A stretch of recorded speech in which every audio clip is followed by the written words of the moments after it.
The Adventures of Sherlock Holmes. The 5 Orange Pips. By Arthur Conan Doyle.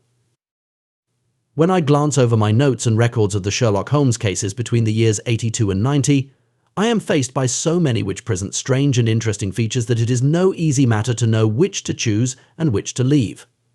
Some, however, have already gained publicity through the papers, and others have not offered a field for those peculiar qualities which my friend possessed in so high a degree, and which it is the object of these papers to illustrate.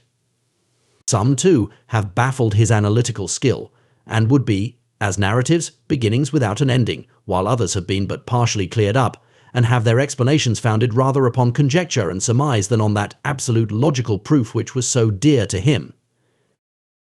There is, however, one of these last which was so remarkable in its details and so startling in its results that I am tempted to give some account of it, in spite of the fact that there are points in connection with it which never have been, and probably never will be, entirely cleared up. The year 87 furnished us with a long series of cases of greater or less interest, of which I retain the records. Among my headings under this 12 months I find an account of the adventure of the Paradol Chamber, of the Amateur Mendicant Society, who held a luxurious club in the lower vault of a furniture warehouse, of the facts connected with the loss of the British bark Sophie Anderson, of the singular adventures of the Grice Patersons in the island of Ufa, and finally of the Camberwell poisoning case. In the latter, as may be remembered, Sherlock Holmes was able, by winding up the dead man's watch, to prove that it had been wound up 2 hours before, and that therefore the deceased had gone to bed within that time, a deduction which was of the greatest importance in clearing up the case.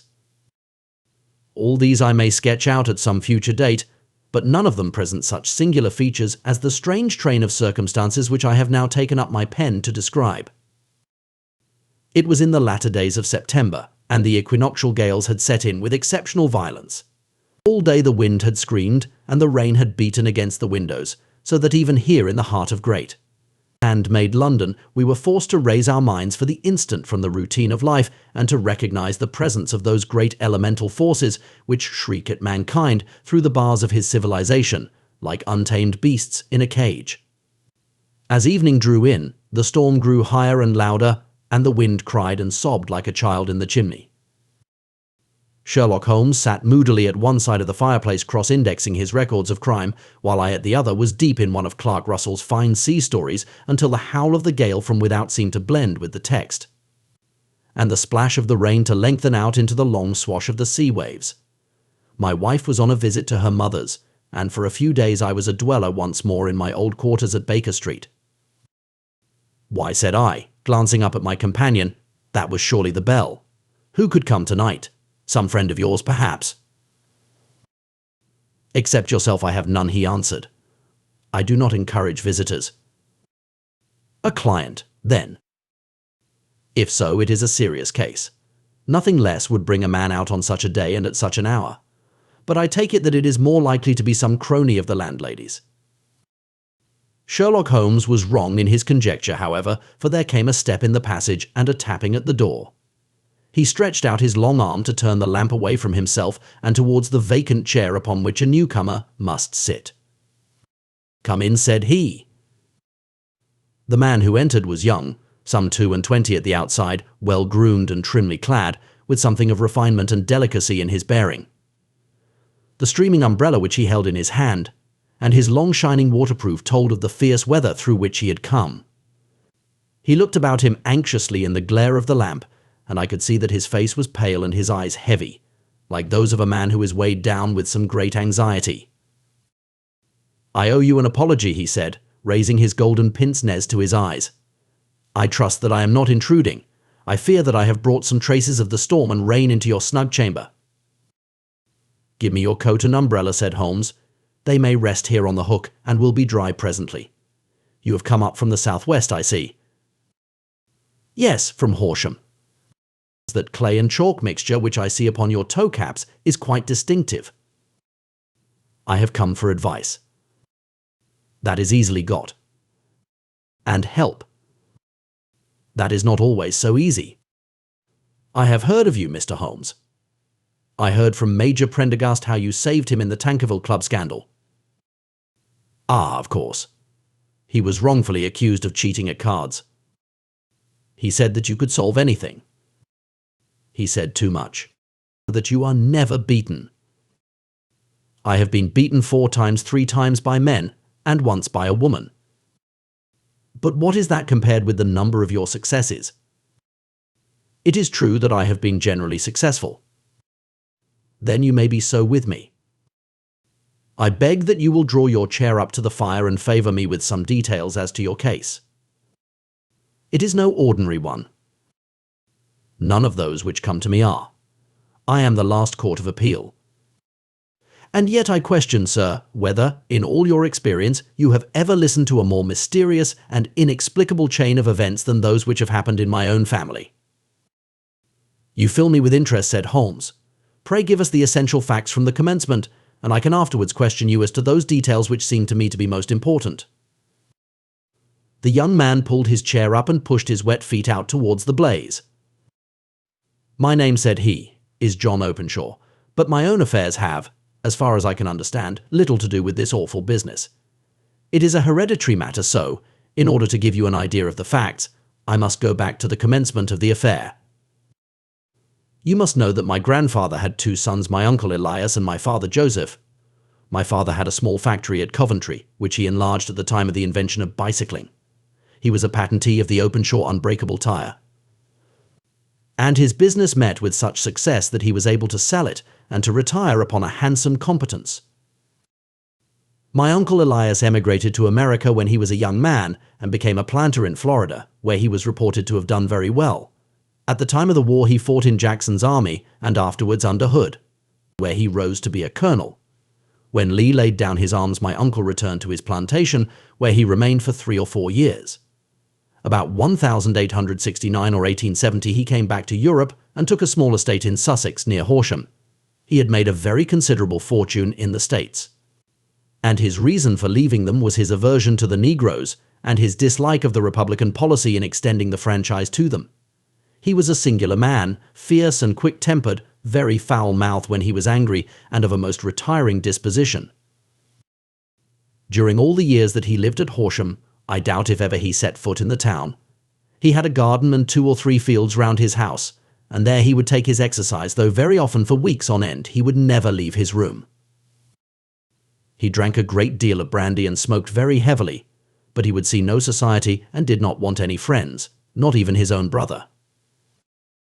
He didn't mind me, in fact, he took a fancy to me, for at the time when he saw me first I was a youngster of 12 or so.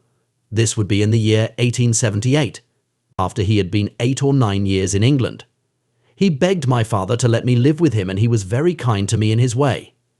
When he was sober, he used to be fond of playing backgammon and draughts with me. And he would make me his representative both with the servants and with the tradespeople, so that by the time that I was 16 I was quite master of the house. I kept all the keys and could go where I liked and do what I liked, so long as I did not disturb him in his privacy.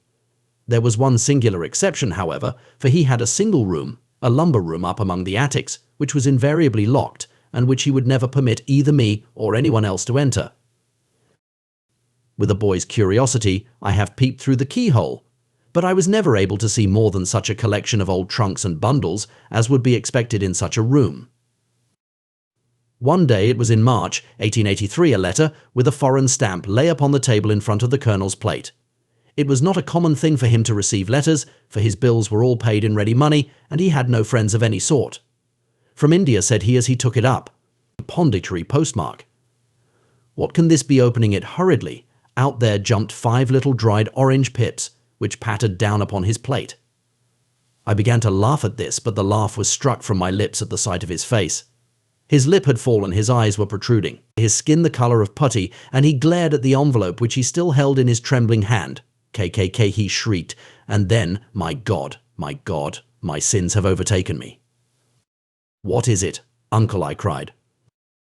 Death, said he, and rising from the table he retired to his room, leaving me palpitating with horror. I took up the envelope and saw scrawled in red ink upon the inner flap, just above the gum, the letter K 3 times repeated. There was nothing else save the 5 dried pips. What could be the reason of his overpowering terror?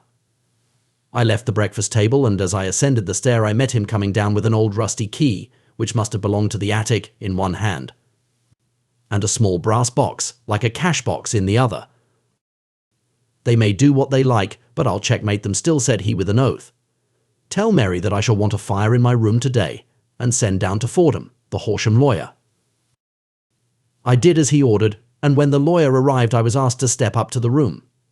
The fire was burning brightly, and in the grate there was a mass of black, fluffy ashes, as of burned paper, while the brass box stood open and empty beside it. As I glanced at the box I noticed with a start, on that upon the lid was printed the treble K which I had read in the morning upon the envelope. I wish you, John, said my uncle, to witness my will. I leave my estate, with all its advantages and all its disadvantages, to my brother, your father, whence it will, no doubt, descend to you. If you can enjoy it in peace, well and good. If you find you cannot, take my advice, my boy, and leave it to your deadliest enemy. I am sorry to give you such a two-edged thing, but I can't say what turn things are going to take. Kindly sign the paper where Mr. Fordham shows you. I signed the paper as directed, and the lawyer took it away with him. The singular incident made, as you may think, the deepest impression upon me. And I pondered over it and turned it every way in my mind without being able to make anything of it. Yet I could not shake off the vague feeling of dread which it left behind. Though the sensation grew less keen as the weeks passed and nothing happened to disturb the usual routine of our lives. I could see a change in my uncle, however. He drank more than ever, and he was less inclined for any sort of society. Most of his time he would spend in his room, with the door locked upon the inside, but sometimes he would emerge in a sort of drunken frenzy and would burst out of the house and tear about the garden with a revolver in his hand, screaming out that he was afraid of no man, and that he was not to be cooped up, like a sheep in a pen, by man or devil. When these hot fits were over, however, he would rush tumultuously in at the door and lock and bar it behind him, like a man who can brazen it out no longer against the terror which lies at the roots of his soul. At such times I have seen his face, even on a cold day, glisten with moisture, as though it were new raised from a basin. Well, to come to an end of the matter, Mr. Holmes, and not to abuse your patience, there came a night when he made one of those drunken sallies from which he never came back. We found him, when we went to search for him, face downward in a little green scummed pool, which lay at the foot of the garden. There was no sign of any violence, and the water was but 2 feet deep, so that the jury, having regard to his known eccentricity, brought in a verdict of suicide, but I, who knew how he winced from the very thought of death, had much ado to persuade myself that he had gone out of his way to meet it. The matter passed, however, and my father entered into possession of the estate and of some PS 14,000, which lay to his credit at the bank. One moment, Holmes interposed. Your statement is, I foresee, one of the most remarkable to which I have ever listened. Let me have the date of the reception by your uncle of the letter, and the date of his supposed suicide. The letter arrived on March 10th, 1883. His death was 7 weeks later, upon the night of May 2nd. Thank you. Pray proceed. When my father took over the Horsham property, he, at my request, made a careful examination of the attic, which had been always locked up. We found the brass box there, although its contents had been destroyed. On the inside of the cover was a paper label with the initials of KKK repeated upon it, and letters, memoranda, receipts, and a register written beneath. These, we presume, indicated the nature of the papers which had been destroyed by Colonel Openshaw. For the rest, there was nothing of much importance in the attic save a great many scattered papers and notebooks bearing upon my uncle's life in America. Some of them were of the wartime, and showed that he had done his duty well, and had borne the repute of a brave soldier. Others were of a date during the reconstruction of the southern states, and were mostly concerned with politics, for he had evidently taken a strong part in opposing the carpet-bag politicians who had been sent down from the north. Well, it was the beginning of '84 when my father came to live at Horsham, and all went as well as possible with us until the January of '85. On the 4th day after the New Year, I heard my father give a sharp cry of surprise as we sat together at the breakfast table. There he was, sitting with a newly opened envelope in one hand and 5 dried orange pips in the outstretched palm of the other one. He had always laughed at what he called my cock and bull story about the colonel, but he looked very scared and puzzled now that the same thing had come upon himself. Why, what on earth does this mean, John? He stammered. My heart had turned to lead. It is KK, said I. He looked inside the envelope. So it is, he cried. Here are the very letters. But what is this written above them? Put the papers on, the sundial read, peeping over his shoulder. What papers? What sundial? He asked. The sundial in the garden. There is no other, said I, but the papers must be those that are destroyed. Pooh, said he, gripping hard at his courage. We are in a civilized land here, and we can't have tomfoolery of this kind. Where does the thing come from? From Dundee, I answered, glancing at the postmark. Some preposterous practical joke, said he. What have I to do with sundials and papers? I shall take no notice of such nonsense. I should certainly speak to the police, I said, and be laughed at for my pains. Nothing of the sort. Then let me do so. No, I forbid you. I won't have a fuss made about such nonsense. It was in vain to argue with him, for he was a very obstinate man. I went about, however, with a heart which was full of forebodings. On the third day after the coming of the letter, my father went from home to visit an old friend of his, Major Freebody, who is in command of one of the forts upon Portsdown Hill. I was glad that he should go, for it seemed to me that he was farther from danger when he was away from home. In that, however, I was in error. Upon the second day of his absence I received a telegram from the Major, imploring me to come at once. My father had fallen over one of the deep chalk pits which abound in the neighbourhood, and was lying senseless, with a shattered skull. I hurried to him, but he passed away without having ever recovered his consciousness. He had, as it appears, been returning from Fareham in the twilight, and as the country was unknown to him, and the chalk pit unfenced, the jury had no hesitation in bringing in a verdict of death from accidental causes carefully as I examined every fact connected with his death. I was unable to find anything which could suggest the idea of murder. There were no signs of violence, no footmarks, no robbery, no record of strangers having been seen upon the roads. And yet I need not tell you that my mind was far from at ease, and that I was well nigh certain that some foul plot had been woven round him. In this sinister way I came into my inheritance. You will ask me why I did not dispose of it. I answer, because I was well convinced that our troubles were in some way dependent upon an incident in my uncle's life, and that the danger would be as pressing in one house as in another. It was in January, 85, that my poor father met his end, and 2 years and 8 months have elapsed since then. During that time I have lived happily at Horsham, and I had begun to hope that this curse had passed away from the family, and that it had ended with the last generation. I had begun to take comfort too soon, however. Yesterday morning the blow fell in the very shape in which it had come upon my father.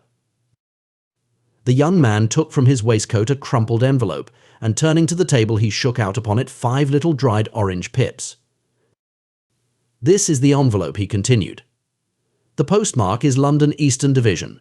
Within are the very words which were upon my father's last message, KK, and then put the papers on the sundial. What have you done? Asked Holmes. Nothing. Nothing. To tell the truth, he sank his face into his thin, white hands. I have felt helpless. I have felt like one of those poor rabbits when the snake is writhing towards it. I seem to be in the grasp of some resistless, inexorable evil, which no foresight and no precautions can guard against. Tut! Tut! Cried Sherlock Holmes. You must act, man, or you are lost. Nothing but energy can save you. This is no time for despair. I have seen the police. Ah! But they listened to my story with a smile. I am convinced that the inspector has formed the opinion that the letters are all practical jokes, and that the deaths of my relations were really accidents, as the jury stated, and were not to be connected with the warnings. Holmes shook his clenched hands in the air. Incredible imbecility, he cried. They have, however, allowed me a policeman, who may remain in the house with me. Has he come with you tonight? No, his orders were to stay in the house. Again Holmes raved in the air. Why did you come to me, he said, and above all, why did you not come at once? I did not know. It was only today that I spoke to Major Prendergast about my troubles and was advised by him to come to you. It is really 2 days since you had the letter. We should have acted before this. You have no further evidence, I suppose, than that which you have placed before us, no suggestive detail which might help us. There is one thing, said John Openshaw. He rummaged in his coat pocket and, drawing out a piece of discoloured, blue-tinted paper, he laid it out upon the table. "I have some remembrance," said he, "that on the day when my uncle burned the papers I observed that the small, unburned margins which lay amid the ashes were of this particular colour. I found this single sheet upon the floor of his room, and I am inclined to think that it may be one of the papers which has, perhaps, fluttered out from among the others, and in that way has escaped destruction. Beyond the mention of pips, I do not see that it helps us much.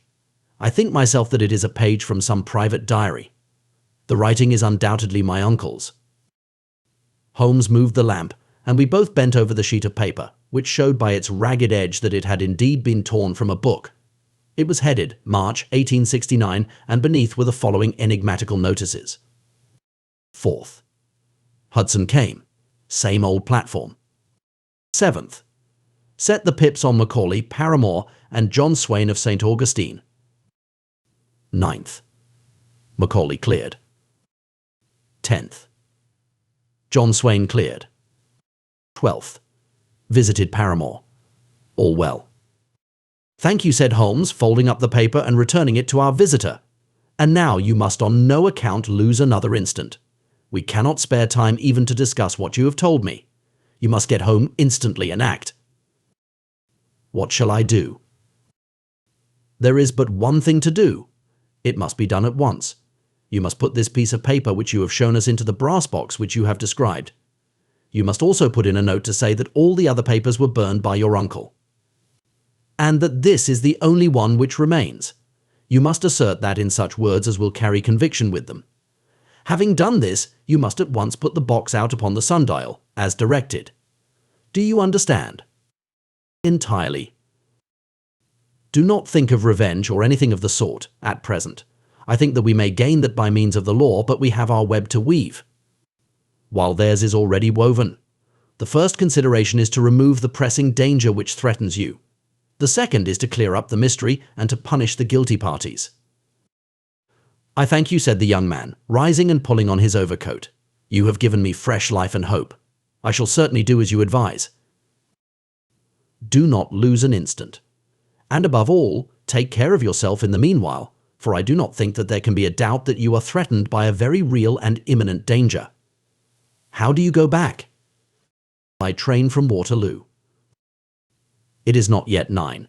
The streets will be crowded, so I trust that you may be in safety. And yet you cannot guard yourself too closely." "I am armed." "That is well. Tomorrow I shall set to work upon your case." "I shall see you at Horsham then." "No, your secret lies in London.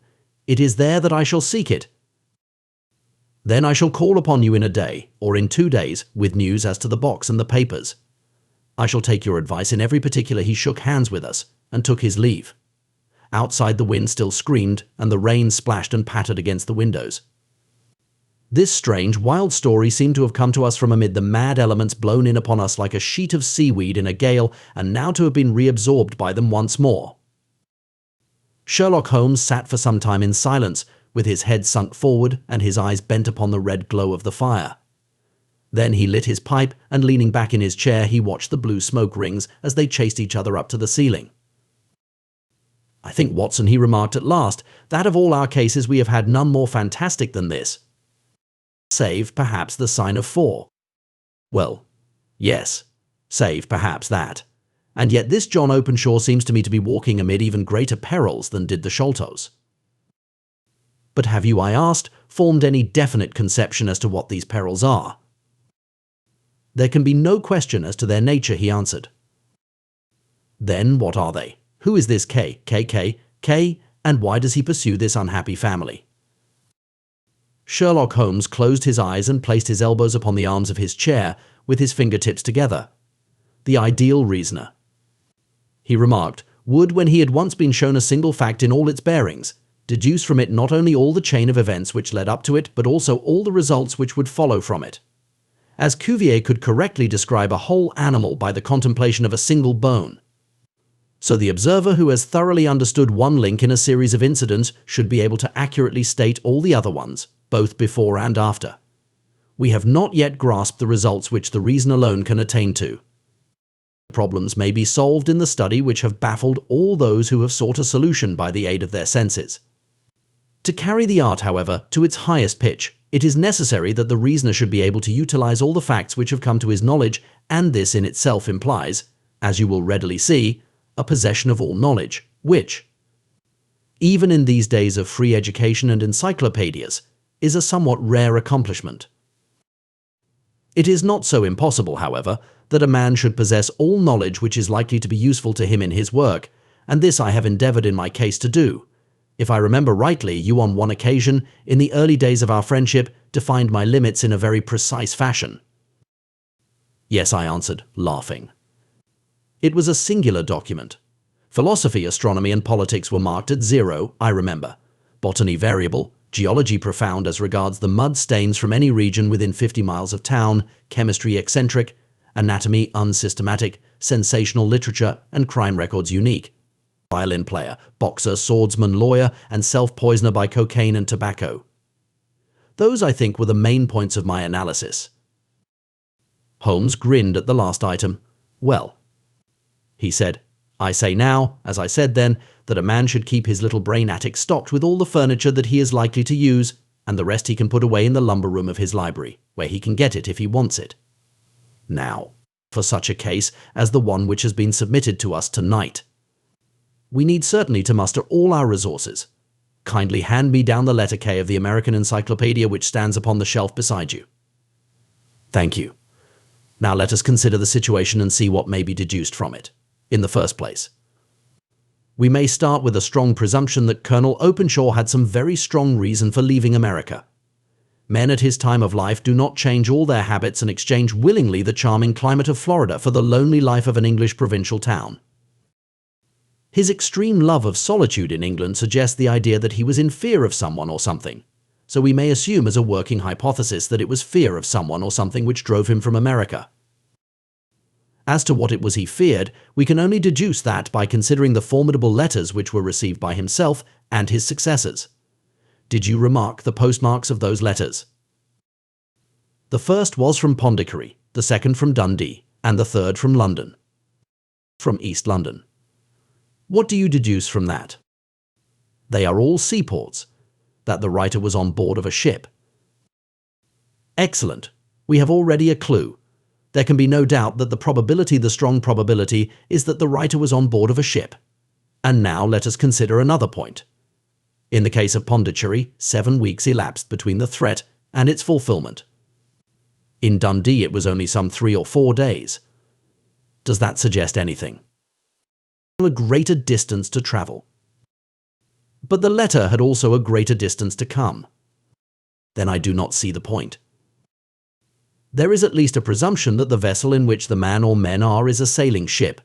It looks as if they always send their singular warning or token before them when starting upon their mission. You see how quickly the deed followed the sign when it came from Dundee. If they had come from Pondicherry in a steamer, they would have arrived almost as soon as their letter. But, as a matter of fact, 7 weeks elapsed. I think that those 7 weeks represented the difference between the mailboat which brought the letter and the sailing vessel which brought the writer. It is possible. More than that, it is probable. And now you see the deadly urgency of this new case, and why I urged young Openshaw to caution. The blow has always fallen at the end of the time which it would take the senders to travel the distance. But this one comes from London, and therefore we cannot count upon delay. Good God, I cried. What can it mean, this relentless persecution? The papers which Openshaw carried are obviously of vital importance to the person or persons in the sailing ship. I think that it is quite clear that there must be more than one of them. A single man could not have carried out 2 deaths in such a way as to deceive a coroner's jury. There must have been several in it, and they must have been men of resource and determination. Their papers they mean to have, be the holder of them who it may. In this way you see KKKK ceases to be the initials of an individual and becomes the badge of a society. But of what society? Have you never said, Sherlock Holmes, bending forward and sinking his voice, have you never heard of the Ku Klux Klan? I never have. Holmes turned over the leaves of the book upon his knee. Here it is, said he presently. Ku Klux Klan. a name derived from the fanciful resemblance to the sound produced by cocking a rifle. This terrible secret society was formed by some ex-Confederate soldiers in the southern states after the Civil War, and it rapidly formed local branches in different parts of the country. Notably in Tennessee, Louisiana, the Carolinas, Georgia, and Florida. Its power was used for political purposes, principally for the terrorizing of the Negro voters and the murdering and driving from the country of those who were opposed to its views. Its outrages were usually preceded by a warning sent to the marked man in some fantastic, but generally recognized shape, a sprig of oak leaves in some parts, melon seeds or orange pips in others. On receiving this, the victim might either openly abjure his former ways or might fly from the country. If he braved the matter out, death would unfailingly come upon him, and usually in some strange and unforeseen manner. So perfect was the organization of the society, and so systematic its methods, that there is hardly a case upon record where any man succeeded in braving it with impunity, or in which any of its outrages were traced home to the perpetrators.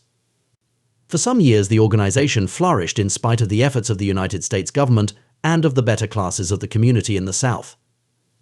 Eventually, in the year 1869, the movement rather suddenly collapsed, although there have been sporadic outbreaks of the same sort since that date. "You will observe," said Holmes, laying down the volume, "that the sudden breaking up of the society was coincident with the disappearance of Openshaw from America with their papers. It may well have been cause and effect. It is no wonder that he and his family have some of the more implacable spirits upon their track. You can understand that this register and diary may implicate some of the first men in the South, and that there may be many who will not sleep easy at night until it is recovered. Then the page we have seen is such as we might expect. It ran, if I remember right, sent the pips to A, B, and C. That is, sent the society's warning to them. Then there are successive entries that A and B cleared or left the country, and finally that C was visited with, I fear, a sinister result for C. Well, I think, Doctor, that we may let some light into this dark place, and I believe that the only chance young Openshaw has in the meantime is to do what I have told him. There is nothing more to be said or to be done tonight. So hand me over my violin and let us try to forget for half an hour the miserable weather and the still more miserable ways of our fellow men." It had cleared in the morning, and the sun was shining with a subdued brightness through the dim veil which hangs over the great city. Sherlock Holmes was already at breakfast when I came down. "You will excuse me for not waiting for you," said he. "I have, I foresee, a very busy day before me in looking into this case of young Openshaw's." "What steps will you take?" I asked.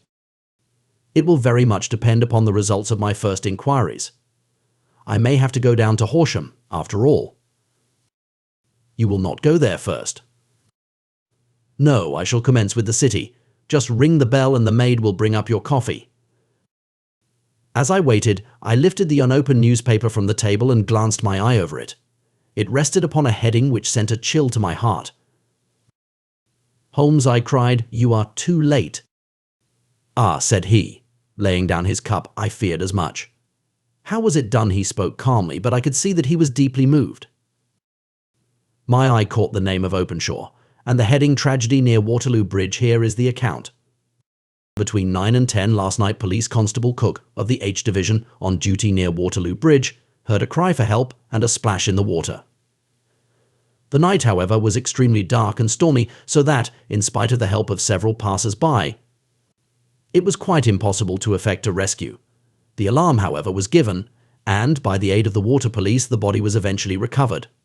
It proved to be that of a young gentleman whose name, as it appears from an envelope which was found in his pocket, was John Openshaw, and whose residence is near Horsham. It is conjectured that he may have been hurrying down to catch the last train from Waterloo Station, and that in his haste and the extreme darkness he missed his path and walked over the edge of one of the small landing places for river steamboats. The body exhibited no traces of violence, and there can be no doubt that the deceased had been the victim of an unfortunate accident, which should have the effect of calling the attention of the authorities to the condition of the riverside landing stages. We sat in silence for some minutes, Holmes more depressed and shaken than I had ever seen him. "That hurts my pride, Watson," he said at last. "It is a petty feeling, no doubt, but it hurts my pride. It becomes a personal matter with me now, and, if God sends me health, I shall set my hand upon this gang." that he should come to me for help, and that I should send him away to his death. He sprang from his chair and paced about the room in uncontrollable agitation, with a flush upon his sallow cheeks and a nervous clasping and unclasping of his long, thin hands. "They must be cunning devils," he exclaimed at last. "How could they have decoyed him down there? The embankment is not on the direct line to the station. The bridge, no doubt, was too crowded, even on such a night, for their purpose. Well, Watson, we shall see who will win in the long run. I am going out now." "To the police." "No, I shall be my own police. When I have spun the web they may take the flies, but not before." All day I was engaged in my professional work, and it was late in the evening before I returned to Baker Street. Sherlock Holmes had not come back yet. It was nearly 10 o'clock before he entered, looking pale and worn. He walked up to the sideboard, and tearing a piece from the loaf he devoured it voraciously, washing it down with a long draught of water. "You are hungry," I remarked. "Starving." It had escaped my memory. "I have had nothing since breakfast." "Nothing." "Not a bite." "I had no time to think of it." "And how have you succeeded?" "Well." "You have a clue." "I have them in the hollow of my hand. Young Openshaw shall not long remain unavenged. Why, Watson, let us put their own devilish trademark upon them. It is well thought of." "What do you mean?" He took an orange from the cupboard, and tearing it to pieces he squeezed out the pips upon the table.